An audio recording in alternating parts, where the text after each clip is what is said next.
ఆంధ్ర ఒడిశా సరిహద్దుల్లో మావోయిస్టులకు పెద్ద షాక్ తగిలింది. మావోయిస్టులు 4 చోట్ల అమర్చిన డంపులను బీఎస్ఎఫ్ పోలీస్ బలగాలు గురువారం సాయంత్రం స్వాధీనం చేసుకున్నట్లు మల్కన్గిరి జిల్లా పోలీసులు శుక్రవారం ఉదయం ఒక ప్రకటనలో తెలియజేశారు.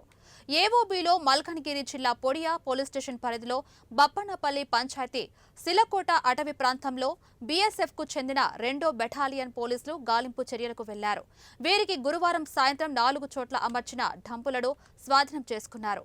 ఈ డంపులలో 5 కేజీల బరువైన ఫ్రెషర్ బాంబు, 5 టిఫిన్ ఐఈడీ బాంబులు, 3 ఎలక్ట్రిక్ డిటోనేటర్లు, ఎలక్ట్రికల్ వైర్, ఎస్పీఎంఎల్ తుపాకీలు 2 స్వాధీనం చేసుకున్నట్లు మల్కన్గిరి జిల్లా పోలీస్ కార్యాలయం తెలిపింది.